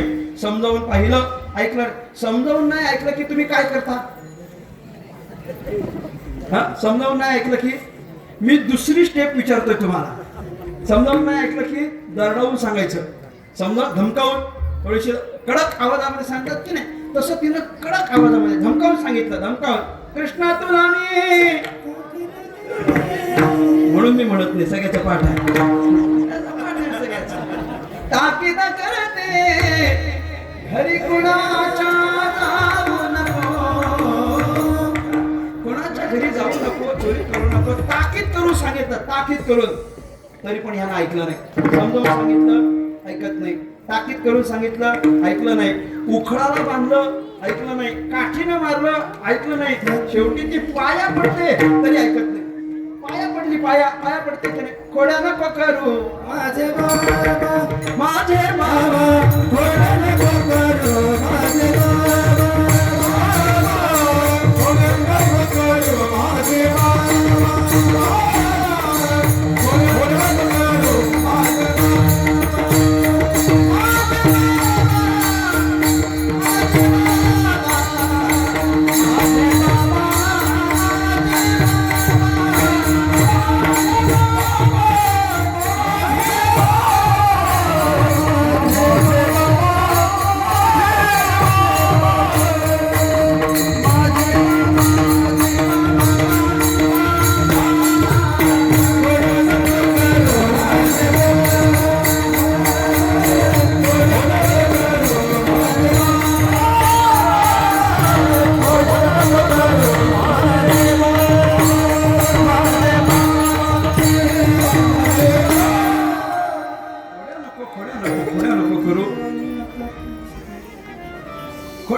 म्हणून सांगितलं. तरी पण त्याला काय ऐकलं नाही.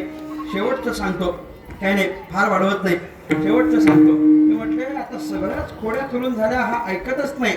सगळ्या क्रिया करून पाहिल्या, याच्या खोड्या काही थांबत नाही. आता शेवटचा एक प्रकार केला पाहिजे, मला फार आवडतं ते. शेवटचा प्रकार काय करायचं म्हटले, ते यशोदा विचार करते, जेव्हा आपल्याच्यानं होत नाही, जेव्हा आपल्या बळानं होत नाही, तेव्हा सगळी ही लोक देवाकडे जातात आणि तुम्ही हस्तक्षेप करा आणि आमचं एवढं काम करून द्या असं म्हणून देवाला साकडं घालतात. त्याला काय म्हणतात? नवस म्हणतात. नवस आहे की नाही? नवस म्हणतात. मग आपण पण नवस करू म्हटले. मग यशोदेनं नवस केला. यशोदेनं नवस कोणाला केला? फक्त गजवदनासी म्हणत यशोदा माझी या मुकुंदा गुण द्यावे. नामदेव महाराजांनी चिंतन केलंय. गजवदनासी म्हणत यशोदा माझी या मुकुंदा गुण द्यावे. गणपती बाप्पाला तिनं नवस केला. गणपती बाप्पाच्या समोर गेले, कृष्णाला मांडीवर घेऊन बसले आणि गणेशाला सांगितलं, देवा एक कृपा करा, या लेकराच्या फार खोड्या वाढल्या, याच्या इतक्या खोड्या झाल्या, इतक्या खोड्या झाल्या, रोज गारणी येतात, रोज खोड्या करतो, रोज चोऱ्या करतो, तुम्ही बुद्धीची देवत आहात, तुम्ही याला बुद्धी द्या आणि याच्या खोड्या थांबवा. कोणाला सांगितलं? गणेशाला, गणपती बाप्पाला. याच्या खोड्या थांबवा. जर तुम्ही बुद्धी दिली आणि याच्या खोड्या थांबल्या तर मी तुम्हाला 1000 मोदकांचा नैवेद्य देईन असं सांगितलं. ते गणपती बाप्पानं मनातल्या मनात यशोदेला सांगितलं, यशोदे याच्या खोड्या थांबवणं हे आमच्या हातात नाही, आम्ही याच्या खोड्या थांबवू शकत नाही. त्यामुळे तू एक काम कर, तू देव बदल. दुसरं कोणाला नमस्कार हे आमच्या जन्म होत नाही म्हटलंय. ह्याच्या खोड्या आम्ही कुठं थांबवायच्या? कृष्णानं मध्यस्थी केली. तो तिकडून देवाला म्हटला, देवा तुम्ही काही चिंता करू नका, तुम्ही हो म्हणा, तुम्ही हो म्हणा, मी तुमचा शब्द खाली पडून देणार नाही. काही झालं तरी आपण गावाला आहोत म्हटले, आपण गावाला आहोत, तुम्ही देव मी देव आहे की नाही, आपण एकच होत म्हटले, तुमचा शब्द मी खाली पडू देत नाही. गणपती बाप्पाला तथास्तु म्हणावं आणि मग भगवंताचा गणपतीला हो म्हटलंय की नाही, याकरता देवानं खोडी केली नाही.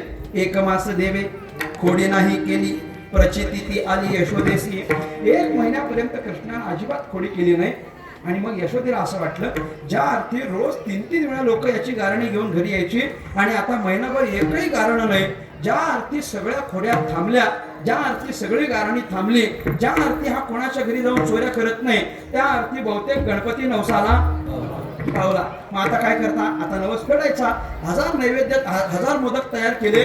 तो 1000 नैवेद्यांचा असं ते मोठं असं पात्र भरलं, देवाच्या पुढ्यात नेऊन ठेवलं. यशोदेनं परत कृष्णाला मांडीवर घेतलं आणि गणपतीकडे बघून यशोदा म्हणायला लागली, देवा फार उपकार झाले तुमचे, फार मोठी कृपा केली तुम्ही. अहो तुम्ही कृपा केली म्हणून याच्या खोड्या थांबल्या. आता हा कुठं चोरीला जात नाही, हा कोणाच्या घरी खोड्या करत नाही, कोणाची गारणी याच्या घरी येत नाही. अशीच तुमची कृपा कायम राहू द्या म्हटले. तुम्हाला सांगितलं होतं त्याप्रमाणे हे 1000 मोदक तुमच्यासाठी नैवेद्य म्हणून करून घेऊन आले, कृपा करून याचा स्वीकार करा असं त्यानं ते सगळं सांगितलं. यशोदेनं निवेदन दिलं सगळं व्यवस्थित. आणि झालं आता नैवेद्य सोडायचं तर पाणी पाहिजे की नाही, तेवढं पाणीच नाही. तिनं बघितलं, ती म्हटलं अरे पाणी राहिलं. तिनं कृष्णाला असं बाजूला बसवलं. कृष्णाला सांगितलं, कृष्णा हे सगळे 1000 मोदक बाप्पासाठी नैवेद्य म्हणून तयार केले. काय आहे, नैवेद्य सोडायला पाणी लागतं, मी पाणी विसरली आहे. मी फक्त काय करते, मी पाण्याला जाते. मला माहितीये ह्या गवळणी तुमच्या इतक्या पाठ झालेल्या आहेत, इतक्या पाठ झालेल्या आहेत, ज्याचा संप्रदायाचा संबंध नाही त्याच्या पण पाठ आहेत सगळ्या. त्या गवळणी काहीच नाही येते बरं का. मी अत्यंत विनम्रपणे आपल्याला प्रार्थना करून सांगेन, ह्या गवळणी कुठं म्हणायचे तिथं म्हणा, फक्त कीर्तनात, हरिपाठात आणि भजनात म्हणू नका. इतकीच तुम्हाला एक विनंती आहे. आणि विनंती माझी विनम्र प्रार्थना, ही कुठलीच गवळण नाहीये बरं का, ही कुठलीच गवळण नाही. ते नाथ महाराज जर चुकून पण खाली आले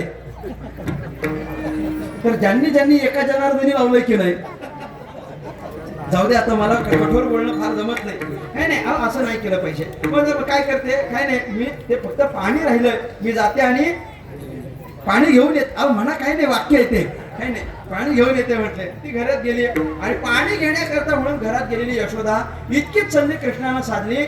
नामदेव महाराज त्याचं चिंतन करताना म्हणते, एकांत देखोनी हरा उचलीला सर्व स्वाहा केला एकदाची. त्यानं एकांत बघितलं आणि काय केलं, हरा, ते जे मोठं पात्र असतं की नाही, 1000 मोदक राहतील असं, त्याला हरा म्हटलंय नामदेव महाराजांनी. मग तो सगळा पात्र त्यानं उचलला, सर्व स्वाहा केला एकदाची. म्हणजे 1000च्या 1000 मोदक, 1000च्या 1000 मोदक गणपती सहित खाऊन टाकले. गणपती सहित नामदेव महाराजांनी चिंतन केलंय. अहो गणपती सहित खाऊन टाकले. तितक्यात यशोदा म्हणाल्या, अरे कृष्णा काय केलं, हे कुठं गेलं सगळं? कृष्णाने सांगितलं, तू काय सांगितलं होतं मला लक्ष ठेव. मी लक्ष ठेवलं. अरे पण हे काहीच दिसत नाही. हे लक्ष ठेवलं ना म्हणे, मी माझ्या डोळ्याने बघितलं. काय बघितलं म्हणे, मी असं बघितलं, एक अत्यंत मोठा उंदीर, त्या उंदरावर बसून गणपती बाप्पा आले, 1000 मोदक खाल्ल्या निघून गेले म्हटले. गणपती बाप्पाने हे ऐकलं मग यशोदेला म्हटले, तरी मी तुला सांगत होतो, काय देव बदल. हे मोठं नामदेवच येणार आहे म्हटले. हे आपल्याच्यानं थांबत नसतं. अनेक खोड्या त्यांना करायच्या, कृष्णाच्या खोड्या काही थांबत नाहीत. सरते शेवटी त्या सगळ्या गवळणी यशोदेला येऊन असं म्हणतात, काय करा यशोदे, कृष्णाला सांगावे गोकुळी राहावे की जावे, आम्ही गोकुळ सोडून जातो. ते म्हटले, काही गोकुळ सोडून जाऊ नका, तुम्ही गोकुळातच राहा. आपण कृष्णाला रानामध्ये गायी चारण्याकरता पाठवू. मग गायी चारण्याकरता कृष्णाला रानावनामध्ये पाठवला. कृष्ण परमात्मा सगळ्या गोपाळांना घेऊन रानामध्ये गेले. रानात गेल्यानंतर 2 क्रीडा केल्या बरं का. 2 काय केलं, एक तर खेळ खेळले आणि दुसरं म्हणजे वेणू वाजवला. या दोन आहे बरं. ह्या दोन्ही क्रीडा स्वतंत्र आहेत. वेणू वाजवला कोणा करता, गवळणीं करता, आणि खेळ खेळले कोणा करता, गोपाळां करता. देवानं फार व्यवस्थितपणे सेपरेशन केलेलं आहे बरं का. याचं त्याला नाही, त्याचं याला नाही. देव अजिबात असं करत नाही. तुम्ही पहा, गोकुळातल्या पण प्रामुख्यानं 2 क्रीडा आहेत. एकाला रास क्रीडा म्हणतात आणि एकाला काल्याची क्रीडा म्हणतात. काला जो केला आहे तो फक्त गोपाळांकरताच आहे, तिथं गवळणी नाहीत. आणि रास क्रीडा जी केली आहे तिथं फक्त गवळणीच आहेत, तिथं गोपाळ नाही. सगळं वेगळं वेगळं आहे भगवंताचं. तसं आज वेणू वादन आहे की नाही, ते फक्त आणि फक्त गवळणी करता. कारण तो आता गोकुळातून वृंदावनात आलाय. आतापर्यंत गवळणींना संघ होता, आता नाही ना. मग आता त्यानं वेणुनाद करायचा आणि तो वेणुनाद ऐकल्यानंतर पण त्या गवळणी अत्यंत भावविभोर होऊन जायच्या. आणि त्यांना सगळं माहिती असायचं, तरी पण गवळणी म्हणतात कशा, वृंदावनी वेणू कवणाचा मायवादे, वृंदावनी वेणू कवणाचा मायवादे, वृंदावनी कवणाचा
वेणुनाद केला आणि मग भगवान परमात्मा खेळ खेळतात. हमामा, हुतुतू, लगोरी, विटी दांडू, चेंडू फळी अनेक खेळ खेळायचे.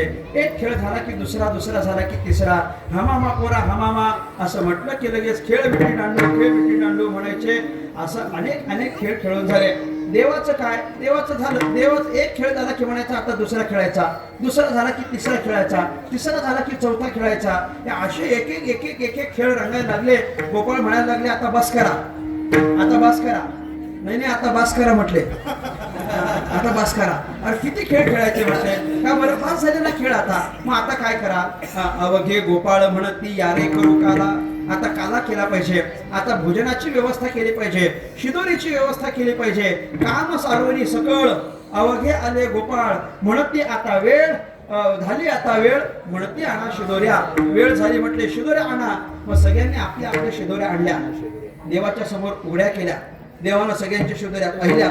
देवानं सांगितलं हे असलं नाही चालणार म्हटले, माझ्या समोर माझ्यासारखी शिदोरी पाहिजे. माझा नियम असा आहे, माझ्याकडे याल तर माझ्यासारखं झालं पाहिजे. येताना तुम्ही कसे का असे ना, पण इकडे आल्यानंतर तरी माझ्यासारखे झाले पाहिजे. येताना तुम्ही कसे पण असा, आल्यानंतर माझ्यासारखे. येताना तुम्ही कसंही चालेल, खटनट यावे, पण जाताना मात्र शुद्ध होऊन जावे. इथं येताना तुम्ही कसे का असे ना, खटनट यावे, पण जाताना शुद्ध होऊन जावे. मी गंमत सांगू काय, देव म्हणतो पंढरपूरला येताना तुम्ही कसे का असे ना, काही चालेल, पण जाताना मात्र. अजून पुढचं बोलू का, पंढरपूरला येत असताना तुम्ही विना माळेच्या आलात तरी चालेल. बस काही नाही, सगळं पुढचं तुम्हाला कळतं चांगल्या पद्धतीनं. नाही जाताना मात्र शुद्ध होऊन जावे. देवाचं म्हणणं आहे माझ्याकडे आल्यानंतर माझ्यासारखं आपण झालो पाहिजे. मग भगवान परमात्म्याने सांगितलं माझ्यासारखी शिदोरी आणा. भगवंतासारखी शिदोरी यांच्याकडे कुठं? यांनी सांगितलं तुझ्यासारखी शिदोरी आमच्याकडे नाही, तूच आमच्यावर कृपा कर, शिदोरीची व्यवस्था कर. भगवंतानं सगळ्यांची शिदोरी एकत्र केली, त्यात आपली शिदोरी एकत्र केली, त्या सगळ्याचं एकत्रीकरण करून त्याचा काला केला आणि भगवंतानं तो काला आपल्या सगळ्या गोपाळांना वाटला. हा काला भगवान परमात्मा आपल्या हाताने देतो बरं का. काला वाटू एकमेका वैष्णवनिका संभ्रम. भगवंतानं सगळ्यांना काला दिला आणि सगळ्यांना काला देणारा हा भगवंत म्हणजे श्रीकृष्ण आहे. आम्हा वारकऱ्यांना काला कोण देतं? वारकऱ्यांना काला देणारा भगवान श्री पंढरीनाथ आहे. भानुदास गीती गात प्रसाद देतो पंढरीनाथ. कुंडलिक वरदा श्री ज्ञानदेव तुकाराम. पंढरीनाथ भगवान की, गोपाल कृष्ण भगवान की. ज्ञानोबा माऊली तुकाराम.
चरणी समर्पित करतो. सेवेला पूर्ण विराम देतो. उपस्थित सर्व श्रोत्यांचे मी अनेक आभार व्यक्त करतो.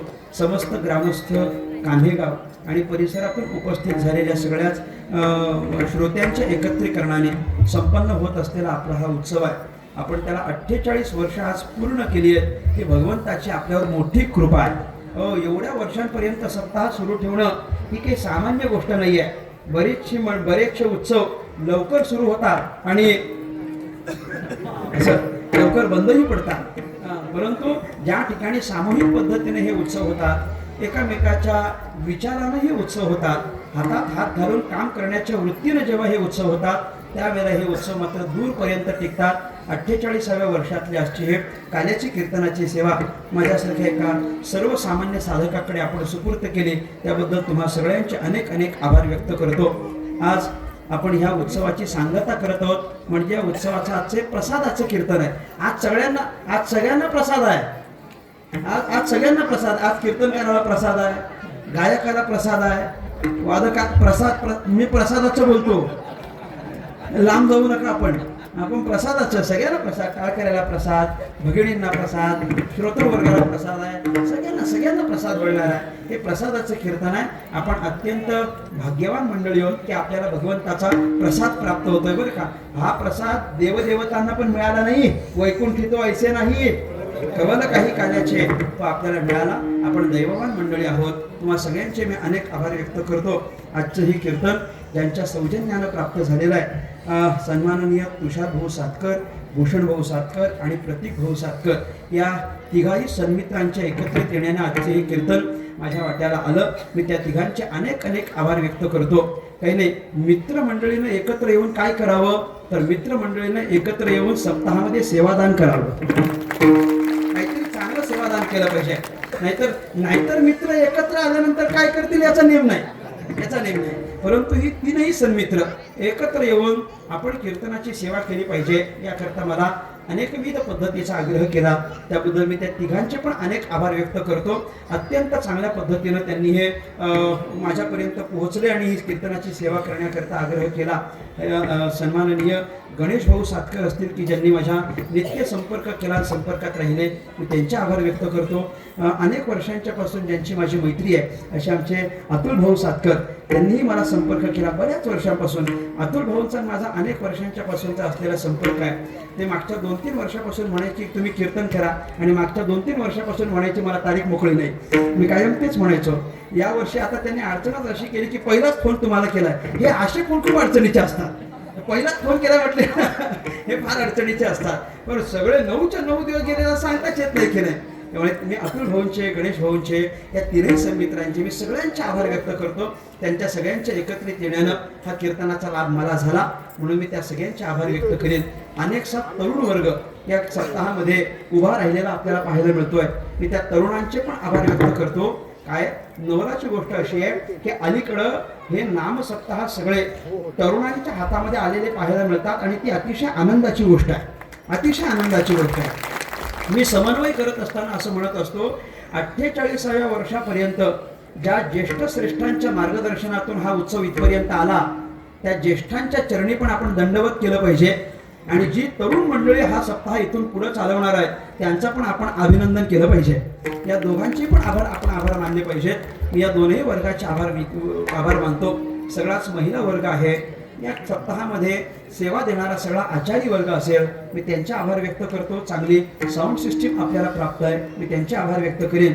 आजच्या या कीर्तन रूपी सेवेकरिता उपस्थित सगळेच आदरणीय गायनाचार्य मंडळी आहेत. हरिभक्तीपरायण बजरंग महाराज घाटे, बरोबर ना, की घारे महाराज आहेत, अविनाश महाराज केदारी आहेत, संतोष महाराज कौचक आहेत, आणि दत्तोबा महाराज मालपोटे. मी सगळ्यांचे आभार व्यक्त करतो. या समस्त परिसराचा असलेला मृदंग वैभव हरिभक्तीपरायण श्रद्धेय आदरणीय संतोष अण्णा घनवट या ठिकाणी उपस्थित आहेत. मी अण्णांच्या चरणी अतिशय विनम्र भावाने दंडवत व्यक्त करतो. कारण काय आहे, ते मृदंगाचं प्रशिक्षण आपल्यापुरतं मर्यादित न ठेवता त्यांनी आपल्या पुढं सुद्धा अनेक शिष्यमंडळी घडवली आहेत की जी या परिसरामध्ये नामवंत मृदंगावादक म्हणून आता कार्यरत आहेत. म्हणून मी त्यांच्या चरणी विनम्रपणे नतमस्तक होतो. सचिन दादा शिंदे आहेत, प्रतीकजी चौधरी आहेत, श्रीहरी घनवट आहेत. मी दोघांचे पितापुत्रांचे, या दोघांचे मृदंगवादकांचे अनेक आभार व्यक्त करतो. आणि हार्मोनियमची साथ आमचे हरिभक्तीपरायण योगेश महाराज चोपडे, माझा त्यांचा काल संपर्क झाला, या ठिकाणी उपस्थित राहिले. मी योगेश महाराजांचे पण अनेक आभार व्यक्त करेन. अन्य करून वेळेकरी आहेत, खाली बसलेला श्रोता आहे, मी सगळ्यांचे आभार व्यक्त करतो. माझ्या वाणीला विराम देतो. जाता जाता तुम्हाला एक माहिती म्हणून देऊन जातो. हे नाही, वारकरी कीर्तनाच्या संबंधानं मी 2-3 पद्धतीची वक्तव्य आता कीर्तनामध्ये केली. त्याच्या मागचं कारण एकच आहे की वारकरी कीर्तनाची परंपरा यथायोग्य पद्धतीनं पुढे चालली पाहिजे असा आपला मानस आहे. किंबहुना सगळ्याच संतांची आपल्याकडून तशी अपेक्षा आहे. मी ही सगळी विचारधारा अंतःकरणामध्ये धरून कीर्तनाची परंपरा व्यवस्थित चालावी याकरता कीर्तनाचं ऑनलाईन माध्यमातून प्रशिक्षण देण्याचं कार्य आपण सुरू केलेलं आहे. तो एक चांगला उपक्रम आपण सुरू केला आहे. कीर्तनाचं ऑनलाईन प्रशिक्षण म्हणजे ऑनलाईन माध्यम आहे, फक्त प्रशिक्षण कीर्तनाचंच आहे. शुद्ध सांप्रदायिक पद्धतीनं संतांच्या वचनाला अनुसरून कीर्तनाची परंपरा पुढे कशी घेऊन जायची या संबंधानं काही प्रशिक्षण अनेक इच्छुक साधकांना मिळावं याकरता हा उपक्रम आपण सुरू केला आहे. 6 महिन्याची त्याची एक बॅच असते. एक बॅच, पहिली बॅच जवळपास आता संपत आली आहे आणि दुसऱ्या बॅचला आपली सुरुवात झालेली आहे. पहिल्या बॅचचे ॲडमिशन्स 75 होते, दुसऱ्या बॅचचे पण 75 पूर्ण झालेत. परंतु याच्याही पश्चात ज्यांना कीर्तनाचं प्रशिक्षण घ्यायचं आहे त्यांनी आम्हाला संपर्क करावा असं मी सगळ्यांना आवाहन करतो. कीर्तनाचं प्रशिक्षण घेतलं पाहिजे, कीर्तन करण्यासाठीच घेतलं पाहिजे असं नाही, कीर्तन ऐकायला गेल्यानंतर पण ते आपल्याला कळावं याकरता पण प्रशिक्षण घेतलं पाहिजे. याकरता पण प्रशिक्षण तुम्हाला मी अत्यंत आदरानं सांगेन. आमचे राजे यशवंतजी वैष्णव, सगळ्यांचा परिचय, उत्तम असे तबला वादक आहेत. मी सहज एकदा त्यांना प्रश्न केला, म्हटलं भैया बरेचसे मी असे तबला विशारद बघितलेत की त्यांना काहीच वाजवता येत नाही. म्हटलं असं का बरं? म्हटलं मग विशारद होईपर्यंत काहीच वाजवता येत नाही असं कसं काय? त्यांनी मला सांगितलं, भैया विशारद व्हायचं असतं, ते पण मला भैया म्हणतात. म्हटलं विशारद व्हायचं असतं, ते म्हटलं विशारद व्हायचं असतं ते तबला वाजवण्याकरता नाही, तबला वाजवायला समोर जो बसला आहे तो काय वाजवतो हे आपल्याला कळावं म्हणून विशारद व्हायचं असतं. म्हटलं तसं मी इथं म्हटलो, नुसतं कीर्तनाचं प्रशिक्षण कीर्तनकार होण्याकरता नाही, कीर्तनकार उभं राहिल्यानंतर कीर्तनकार काय अभंग सांगतात, काय प्रमाण, काय सुभाषित सांगतात हे आपल्याला कळावं म्हणून पण कीर्तनाचं प्रशिक्षण घेतलं पाहिजे. एक दुसरी महत्त्वाची गोष्ट, पुढचा महिना हा मे महिना आहे, म्हणजे सगळ्यात आपल्या लेकरांचा सुट्टीचा महिना आहे. हा सुट्टीचा काळ त्यांचा वाया घालवू नका. त्यांच्याकरिता योग्य असं बालसंस्कार त्यांना मिळावेत म्हणून मे महिन्यामध्ये बालसंस्काराचं पण ऑनलाईन प्रशिक्षण आपण देणार आहोत. संपूर्ण मे महिन्यामध्ये बालसंस्कार, भगवंत काय, भगवंताची पूजा काय, नामसंकीर्तन काय, सकाळचे श्लोक संध्याकाळचे श्लोक काय म्हणावेत, हे सगळं प्रशिक्षण आपण दिलं पाहिजे. मी तुम्हाला अत्यंत आदरानं सांगेन, आपल्या घरात जर लहान लेकरं असतील आणि जर तुम्ही रोज सकाळी पूजा करायला बसत असाल तर लेकराला बाजूला घेऊन पूजा करायला बसलं पाहिजे. त्यांना सांगितलं पाहिजे असं मंदिरातून असा देव बाहेर काढायचा, त्यांची अशी आंघोळ घालायची, त्यांना असं हे सांगितलं पाहिजे आपण. आणि हे न सांगितल्यामुळे फार दुष्परिणाम झालेत. आता दुष्परिणाम झालेत. आपल्याकडे बघून बघून शिकतील या भ्रमात राहायचं नाही, या भ्रमात राहायचं नाही. आपण त्यांना प्रशिक्षण दिलं पाहिजे. तर बालसंस्काराचं मार्गदर्शन सत्र या मे महिन्यामध्ये संपन्न होणार आहे. आपल्या लेकरांना चांगला संस्कार मिळावे याकरताही आपण संपर्क करायचा आणि या बालकांना संस्कार देण्याकरता हा मे महिना खर्च करायचा असं सगळ्यांना आवाहन करतो. झालेली सेवा सद्गुरुनाथांच्या चरणी समर्पित करतो. तुम्हा सर्व कान्हे ग्रामस्थांचे आभार व्यक्त करतो आणि माझ्या वाणीला या ठिकाणी पूर्णविराम.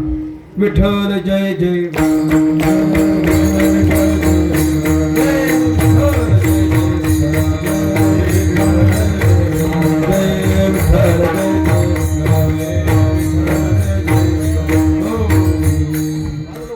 काल्याची अभंग होती. बरं, महत्वाच्या दोन गोष्टी माझ्याकडून राहिल्या, ते म्हणजे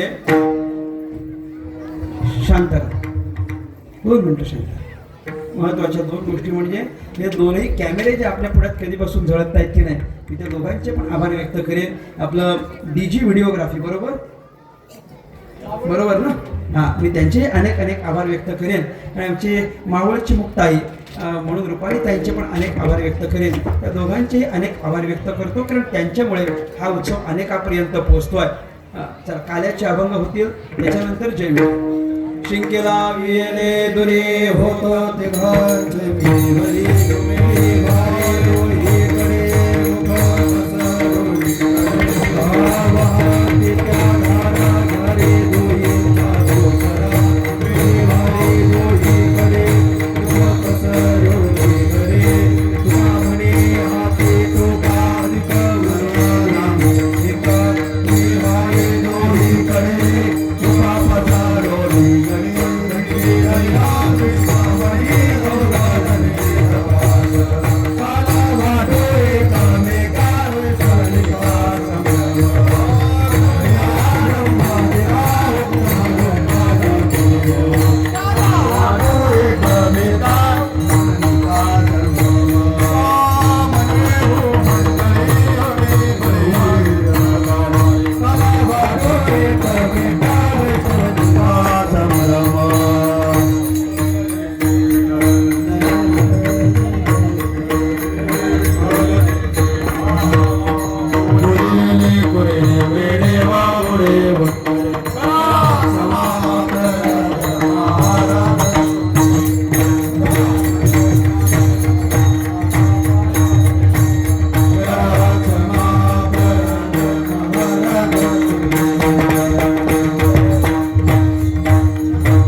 आरती या तिकडे आरती गेलं का कोण? माऊली, हो माऊली, अरे बाबा आरती गेला दादा, ये दादा आरती गेला, घ्या कोणीतरी घ्या.